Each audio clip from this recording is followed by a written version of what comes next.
Good morning, Raiders. I'm Kaylee, and I'm filling in for Jared. And I'm Emily, and I'm filling in for Carter. Please stand for the pledge.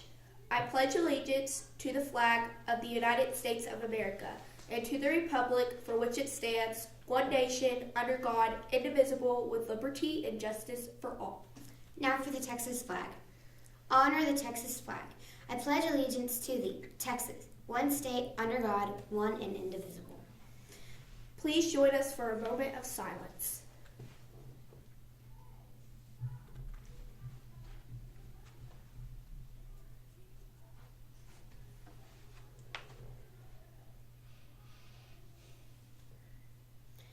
Today's weather is cloudy with a high of 60 and a low of 50.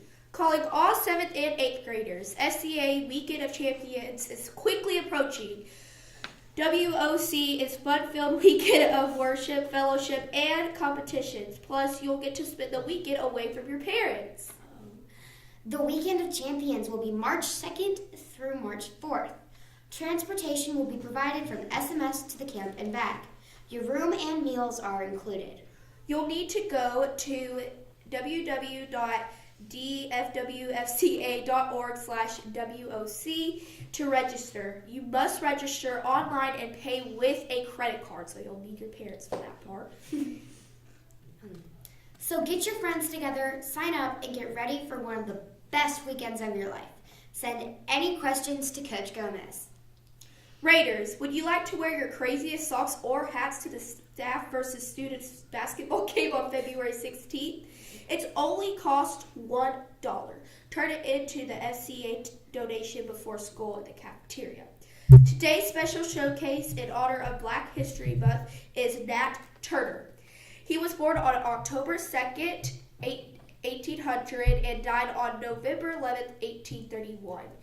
He was an enslaved African American who led a rebellion of slaves and freed blacks. His nickname was the Prophet. He was a Christian preacher that traveled from plantation to plantation, ministering to the so-called slaves about the Word of God.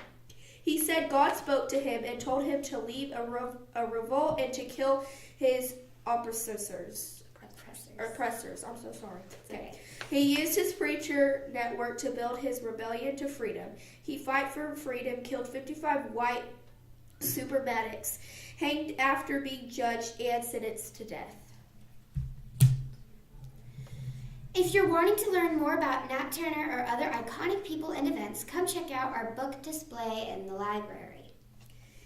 If you're interested in trying out for the talent show auditions, make sure you sign up and grab an information sheet. There's some things on there that you need to know, and it's in the front office. We can't wait to see you this Wednesday right after school on the stage. Raiders, this week is Counselors Week. Please help us show Mrs. James how much we appreciate everything she does for us. Check with your grade level teachers or remind your parents to look at the e-alert that was sent out to see when your grade level is assigned to surprise Miss James with tokens of appreciation. Okay, now for the box top song. Box tops, bring more. Box tops, bring more. Box tops. Make sure you bring your box tops, guys. They're very important. Mr. Mitchell's joke of the day. 2 wrongs don't make a right, but what do 2 rights make? A plane. Oliver and Wilbur Wright. Have a great Monday, Raiders, and please stay tuned for a preview of the book called Finding Gobi, which will be available in the book fair taking place on February 12th through the 16th.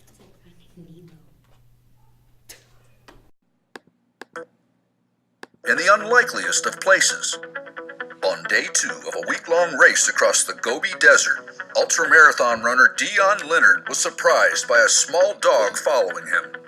I didn't see any other animals during the race, which made it even more incredible and amazing that Gobi was already out there surviving. I couldn't believe my eyes when I saw her and that she would run with me throughout the race. No matter what challenges they faced, Gobi stayed by his side. Gobi would never give up on me throughout the race, and during the race I would then start to not give up on her. Their friendship became more important than winning the race, and Dion decided he would make Gobi part of his family. Just as Dion was making plans to bring her home to Scotland, the unthinkable happened. Gobi went missing. But he was determined to find her, even though it might take a miracle. Gobi went missing in a city of 3 million people. I had to fly back from Edinburgh to China to find her. I set up a huge search party and volunteer team, and we scoured the streets looking for her. With the help of strangers who searched day and night, Gobi was found. It took a further 4 months for Gobi and I to actually make it from Beijing to Edinburgh in Scotland, where we live now, and she's loving it in there. She's living the dream. She's enjoying running around the mountains and the trails of Edinburgh. Finding Gobi was one of the hardest things I've ever done, but her finding me was also one of the best things that's ever happened to me. Look for Finding Gobi at your Scholastic Book Fair.